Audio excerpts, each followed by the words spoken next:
Assalamualaikum warahmatullahi wabarakatuh.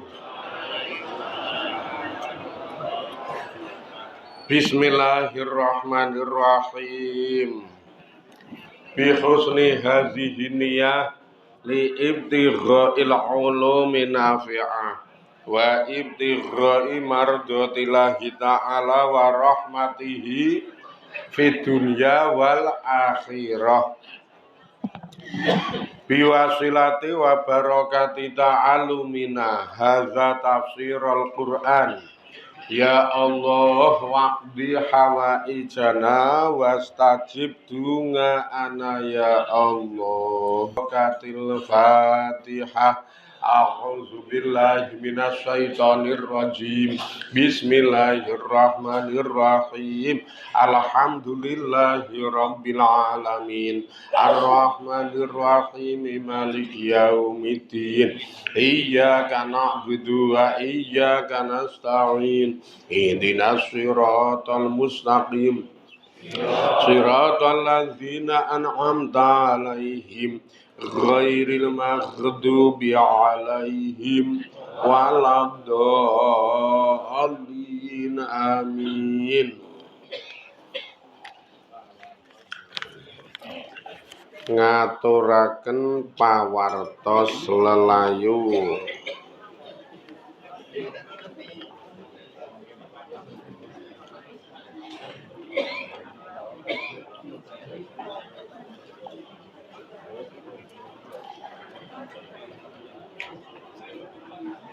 Sampun kapundhut wangsul utawi sampun seda inggih menika almarhum Bapak Busrawi ingkang pidalem wonten Dagan RT 8 Timbul Harjo Sewon Bantul. Kaparingan yuswa 69 taun.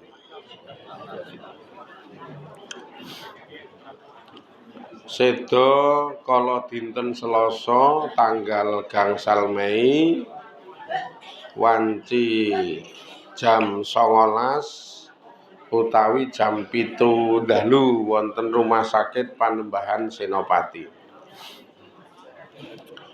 Jenazah badhe kasarekaken utawi kamakamaken dinten Rebu tanggal 6 Mei wanci jam 2 siang wonten Makam Dagan Timbul Harjo Sewon Bantul.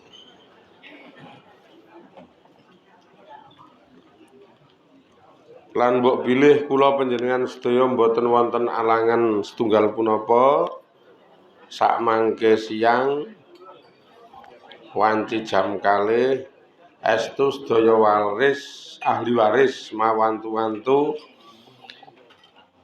panjurungan donga utawi panjurungan karidan layat takziah saking sedanipun Bapak Busrawi wonten ing Dagan.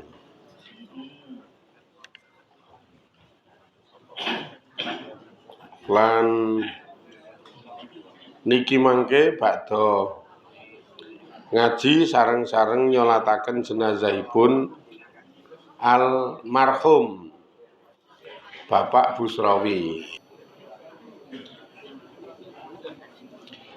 Bismillahirrahmanirrahim.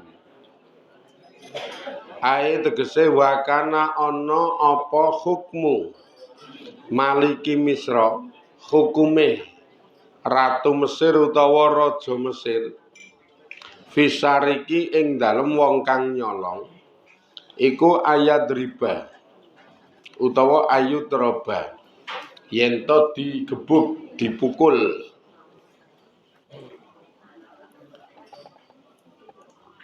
wa yuhramu lan dianu istilahnya ya di kunjara yughramu dipukul karo dikunjara misli padane ingsun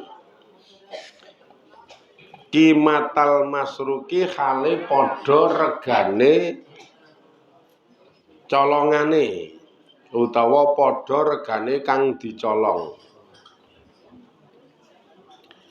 Famakana mongko ora ana sapa Yusuf Nabi Yusuf ora ana iku qadiron yen to mampu ngala habsi akhihi ing atase ngunjara sedulure Nabi Yusuf nginda nafsihi ana ing dalem sanding awak dhewene Nabi Yusuf illa Anallaha kejaba sak temene utawi Gusti Allah Ta'ala iku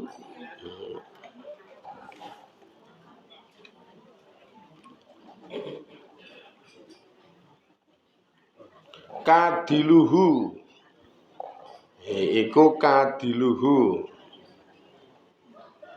utawa iku kada nyerakake lahu kedue Nabi Yusuf apa ma barang jaro kang lumaku apa ma ngalalisani ikhwatihi ing atase lesane sedulure Nabi Yusuf sing unine anna jaza asariki sak temene utawi piwalese wong kang nyolong huwa hiya utawi piwalese wong kang nyolong iku al istirqaqu istirqaq.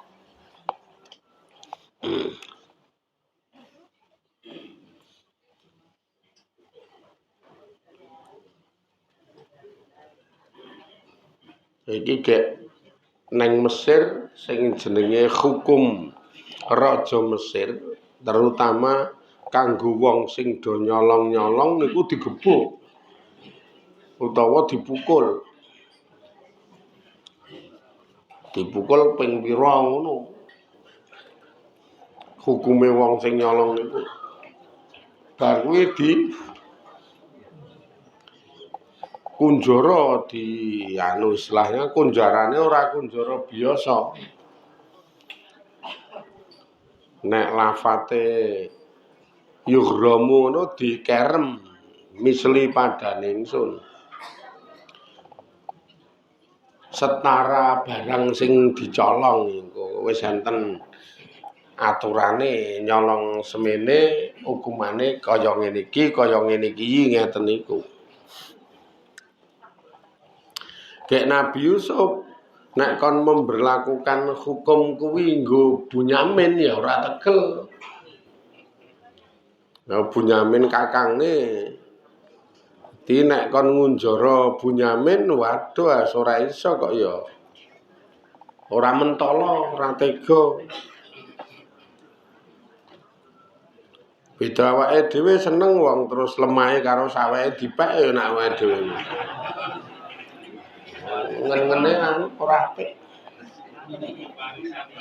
Mah terus oleh warisane sing dikunjara. Nah iki jan ra mentolo tenan wah piye dulur dhewe awak dhewe gek lengreka ngene iki engko ben iso cerak e. Ora pisah iso cerak ning secara umum ora nyolok mata nek iki kakangne ngono kok ya tujuane. Tapi ternyata tuntutane dulur-dulur yang lain utawa usule dulur-dulur yang lain dienggo bersihke nama baike nek ra nyolong niku hukumane wong sing nyolong nek menurut kita-kita ya kudu dingene ngono. Wah iki nek kudu nyiksa wujude dipukul dikerem wis ora utawa di kunjara nganggo model kunjara sing pasungan ngono kae ora tega. Kecuali nek Gusti Allah ki nyerake Nabi Yusuf. Nih.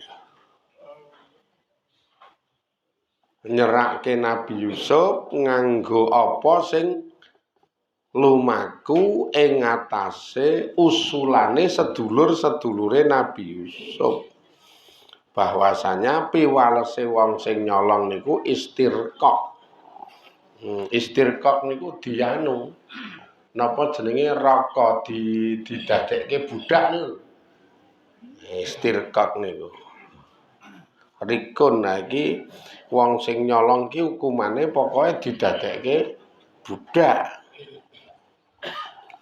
Ming dipakani tok dipekerjakan kon ngopo-ngopo ra dibayar.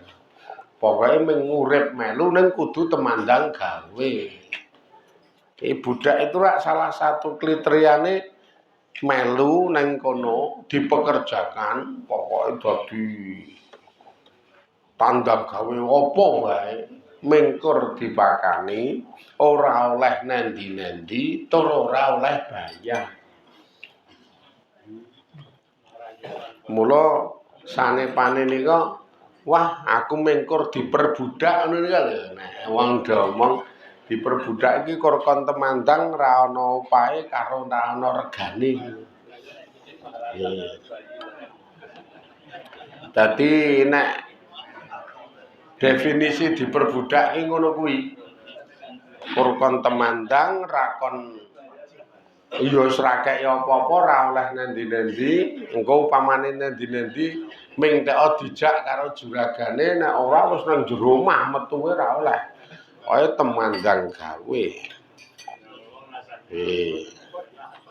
Nek kene ya oke-oke lho nek kene model sing ngaten niku angger sebuah keluarga sing mbut gawe sing wedok, sing lanang ora.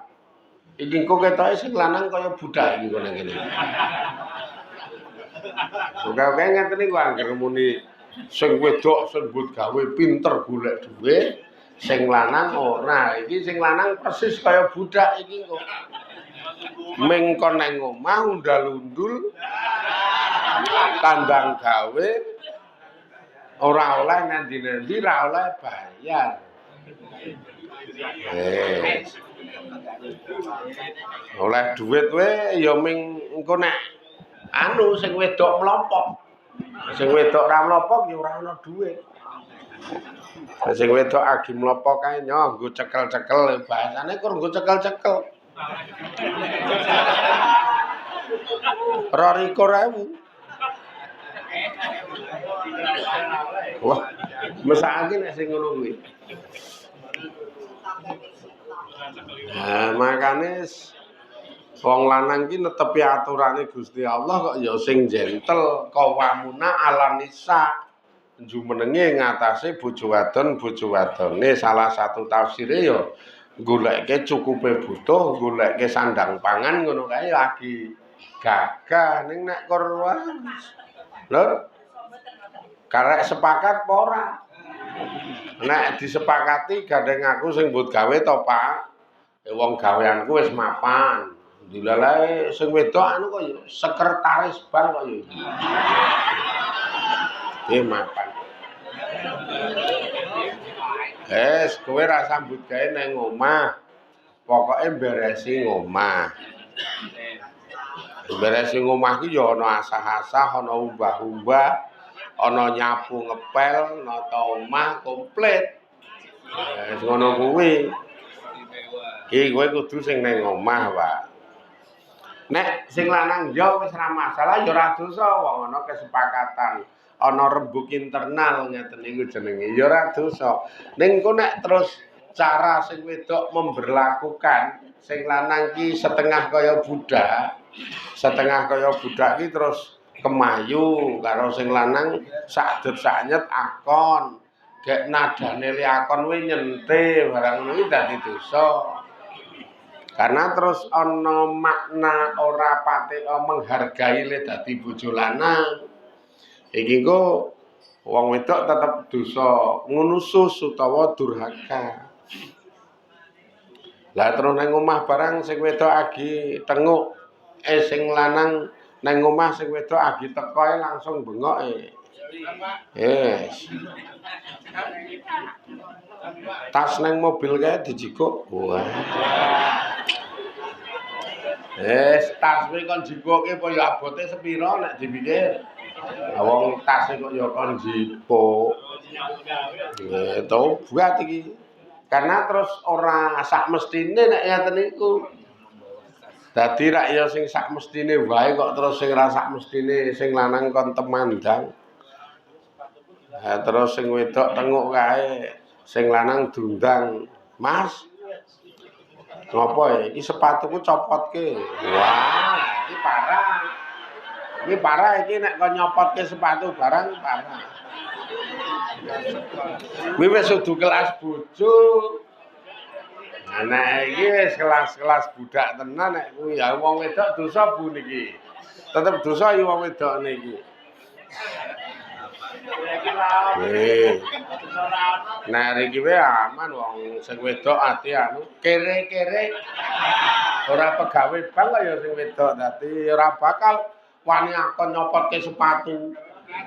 Nganggo sepatu ora tau kok. Sing wedok iki nggo sepatu ora tau. Nganggo pisan mah mlecet kae kok. Saking rakulinane.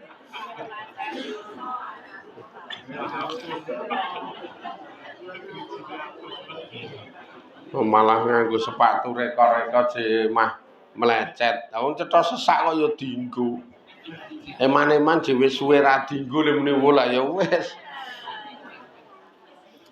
Kuwi gambaran-gambaran sing ning sinetron kok modele ngono kuwi. Wong lanang ndumpleng urip, rambut gawe sing pinter golek dhuwit sing wedok mesti bakal kedaden sing lanang niki diperbudak. Mobile iki loro.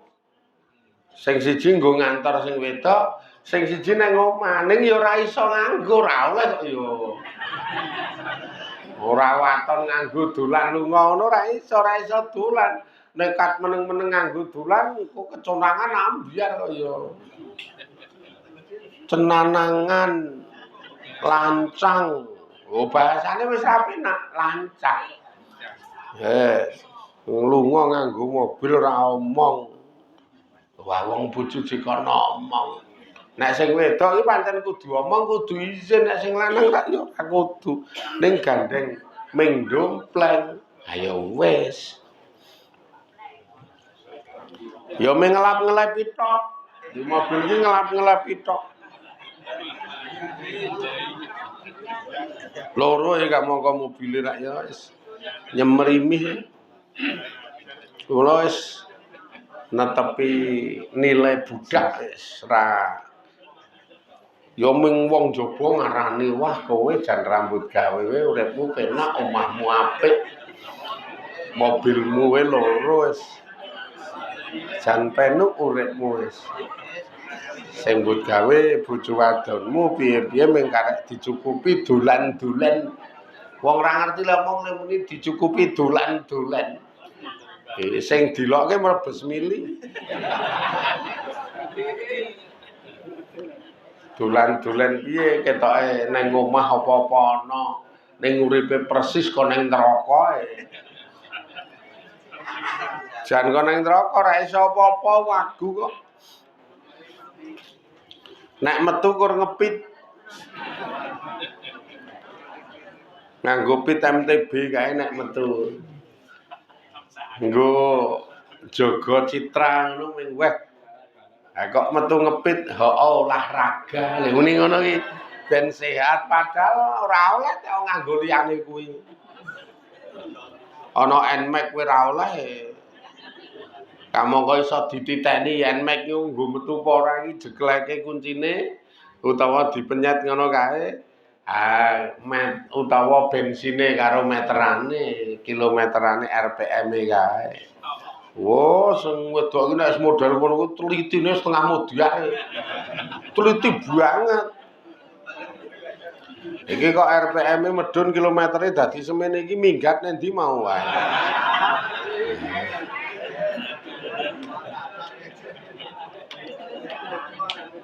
Anu kok mengungak sawahe bapak cenanangan. Wong ndeke bapak kok dadak dungak wis kuwi men digarap bapak. Karo meneh sawah sing endi? Wah. Trima meneng. Ning ya rasane kaya kesilet-silet. Ngenes. Beda karo sing tukang batu. Wah, kowe negar nendi-nendi aman wong nyukupi kok. Nyambut gawe nukang kok ngantek ngisak Pak, le mulih rasa cerewet goleke dhuwit we cerewet ngono kuwi. Rasu mingkem meneng wae keli ya. Sing wedok sing meneng wae. Goleke dhuwit kok kokean omong. Nek sing tukang wani kok ya ngono kuwi. Aku ki mung gatekke teko sayang, teko cinta. Wah, aku enggak. Wong biasane jam tengah 5 mulih kok iki ngisak. Le muni ngono kuwi le omong sing wedok. Sing lanang ya omong. Aku ki ya nibotangi nggo nyukupi kowe. Rumangsamu aku ki sambung karo wedokan liya. Sing wedok ya ngomong, "Mbok menawa wong yahne agi mulih. Tukang batu iki bayare pira?" Kok nyambung karo wong wedok liya tukang batu iki bayare pira? Ping pindhone mbok tok delok ki lho, awake menges-menges keleng-keleng wong ngene kok. Ya wong wedok ra ya mestine golek sing bening-bening resik-resik duwite akeh. Nek karo tukang wae.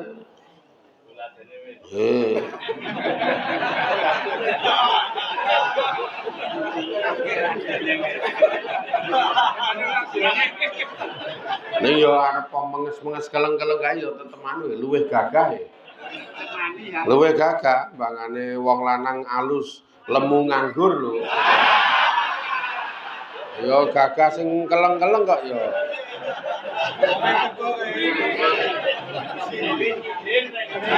Lah piye sing alus kae rokok ki bunder rapi kae ning ming rong lecen.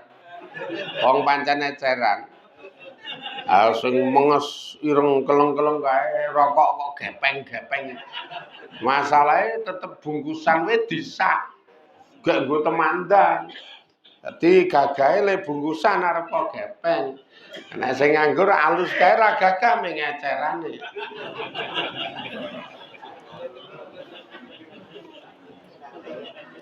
Makane wong lanang niku sakjane kuncine nderek Quran iki engko mesti diprajake karo Gusti Allah. Mesti diprajake.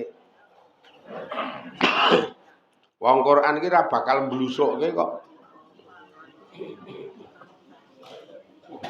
Lah iki dadi mumet kaya Nabi Yusuf ki piye ya nek dipukul dikunjara model pasung ora tega wong iki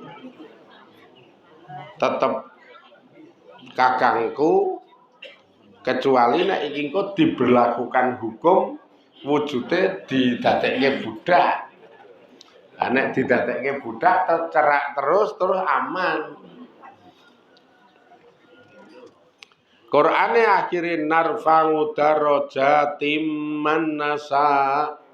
Narfangu bakal ngangkat sapa ingsun darajatin ing pira-pira derajat man ing wong nasau kang ngersakake sapa ingsun Allah. Wa qara'a maca sapa Asim wa Hamzah wal Kasai bitanwini kelawan tanwin darajatin tanwin.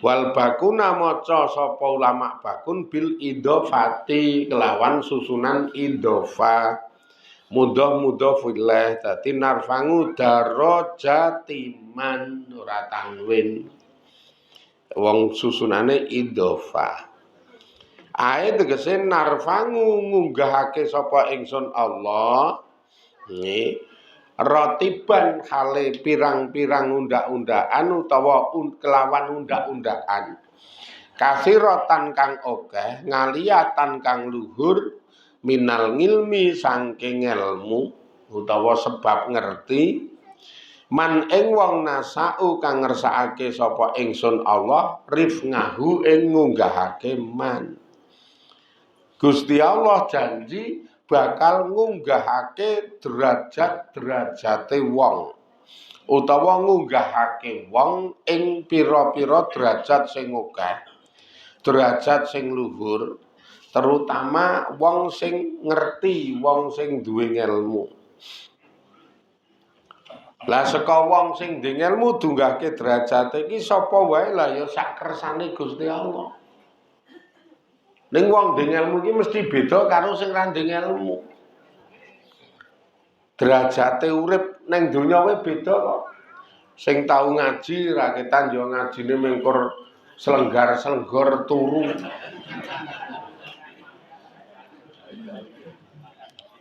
Iki kok tetep dunggahke derajate. Sing ngaji kalih kula iki mbiyen mempeng temen ora tek pinter. Ning mempeng temen ngeten niku ya mbasan do mulih iki tetep ana derajat beda ya. Tetep ya ngelmune iki sithik rong itik kanggo wong karo warga do dibutuhke kok.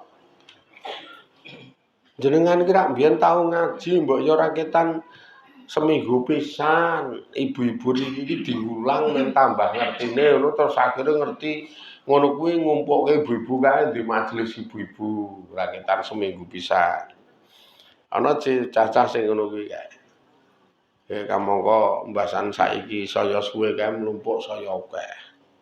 Maune 8 dadi 12, 12 dadi 20. Wae lah ya mundhak kok ya. Sing barengan ngaji kalih kula nang ngene Mbah Yai Busra mbiyen, wah mung gaweane iki pokoke tukang mijeti simbah.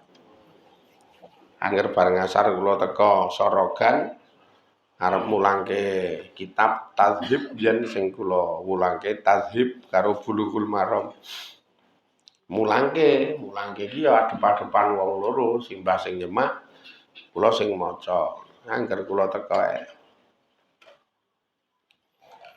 wis teko to, An? Nggih, Mbah Yai. Tulung celuk nama kelas sik saurunge ngaji. Nggih, mau kelas kejlik 7 ana. Wong mondok nang kono. Nang mburi omah lagi nandur gedang, apa gawe jogangan ngono kuwi. Diundang simbah, Kang. Wah, iki kon mijeti iki kok. Sembuh aku. Saking apane. Akhirnya tuh wiso nyet-nyeten gegerku kelas. Karo ndekem kae ngenyet gegere karo nyemak aku tiap sing ngaji disemak ana sing ngenyet-nyet gegere ae. Wah, wis mbuh rahasia ilahi berkah ngaji ikhlase ati. Saiki ya nyatane nang omah dadi tukang pijet kondang kok. Oleh dongane Mbah Yai ya dadi tukang pijet. Kondang sekali ten kiwa tengen jelik 7 wae takon gone Kang kelas sing sok mijeti ngono ngerti kabeh. Wae lah kok kondang saiki jenengan wis berkahe ngaji biyen lho muni. Ning yo tetep ngaji. Tetep nang omah yo ngaji. Malah kepara sakniki nek esuk ngeten iki mulang kitab apa ning pondoke Pak Aziz sing ning Surabaya. Widul ngono. Ya sak rupa-rupa nek gelem ngaji iki cementel ngelmu engko Allah ngunggahke derajat kok ya. Urung derajat nalika arep matine iki digampangke, nalika ning kubure dipendem duruki sanak kadang keluarga mulih teka mungkar nakir nemu derajat meneh. Takon iki ya mung cukup asyhadu alla ilaha illallah. Ditakon iki iso syahadat lah ngerti ditakoni syahadat wis ora sida diteruske lenakoni wis cetha nek iki mapan. Serasah takoni liya-liyane ben. Biyen gek sandinge wuh nyumbang apa ora rasah takoni. Ora penting. Iku kadunyan kok. Kur kadunyan rasa takoni, takoni pangerane wis iso jawab asyhadu alla wis kuwi.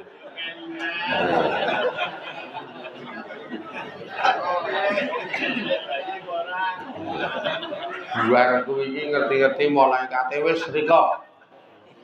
Padahal mau kaya kuburan ning Roh toh itu sebenarnya kan roh bukan jasad. Nek jasad iki wis ora dienggo kok.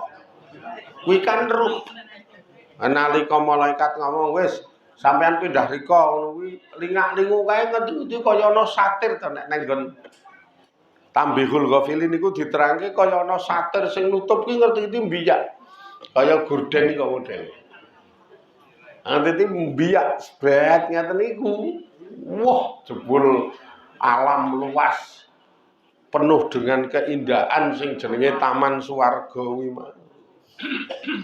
Mula njenengan iki mbok sak rupa-rupa anggere muni istiqomah ning ngaji, donyane ngunduk, akhirate mesti ngunduk. Ora bakal ora kok ya wis mesti niku. Ming karek temen apa ora. Mbok sing angger teko kene turu, angger teko kene turu, engko ngunduk kok. Tetep ngunduk kok ya. Ora bakal ora wong pancen sejane iki ngaji kok. Neng kene yo angger teko kene mesti milih nggone sing kono kae lah ngopo. Kancane juju gek engko omong wae ngono iki. Tenan tetep unduh ora apa-apa lho wong niate ora omong kok.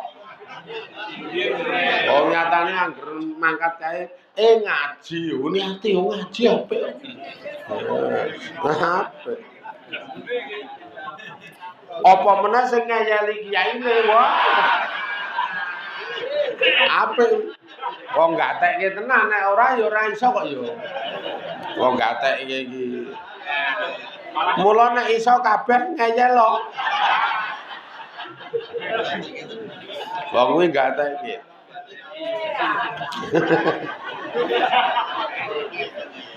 Jelas janjine Kanjeng Nabi cetha ji. Dalan swargane gampang wong ngaji niku. Ora kudu nyangkut ngelmune, mboten kudu. Ning cetha dijanji dalan swargane gampang. Matine netepi iman. Ana pengendikan wong sing ngaji niku mengke matine netepi iman. Ora kelangan keimanan ning malah netepi iman.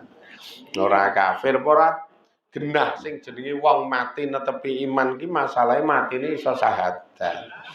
Anak wis pindah ning taman swarga wis rasa dirembuk. Wis anane wing penak ro penak. Ning yo saiki sik le prihatin. Prihatin. Sisi lain yo ngibadah liya, ngamal liya. Ngamal liya ki ngamal sing ko lahane niku kahanan. Lahane kahanan.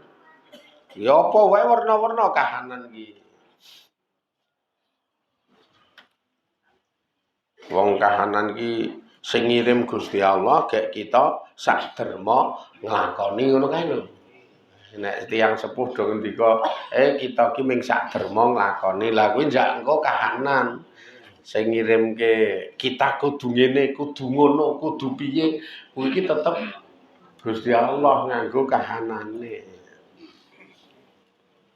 Kadang sing direncanake ngono karo Allah digawe lali. Waduh mah lali. Dong arep ngene jelajak Gusti Allah sing gawe iki. Sing donge duwe rencana ngene lali, malah nglakoni liyane, lah liyane kuwi sing jenenge kiriman kahanan. Bapak-bapak sing sepuh ki dong arep njedol winih gedang mburi omah. Arep mindah wong kae anake gedang akeh. Ning malah lali karena Allah akon ora ngono kuwi kok ya. Lah akon piye? Ditelepon karo adine nek sore iki kon mara nggone bapakne wong bapakne lara. Akhirnya kan rencana jedol gedang rasida malah bareng asar ngetiging nang gone bapakne ngungak bapakne ngono kuwi lho. Jenenge kahanan. Sing wedok takon endi Pak ditelepon adikku lho muni bapak lara tak ngungak bapak sik. Dilalae sing wedok iki wah nek lara mbok yo gawake apa-apa. Nyoh mampir dalan tuku apa ta apa. Raketan gedang apa nyoh iki duite iki lho tak gawane 150. Wah lha ya wong wedok salehah kok ya. Wong wedok salehah iki apik banget iki. Kuwi wedok ya ngaji nang kene kuwi nek ora. Apik tenane wong wedok. Aja tenan. Wong urip kok kaya mara ketok ya ora ana sing mbok wis iki wae lah ora ana sing.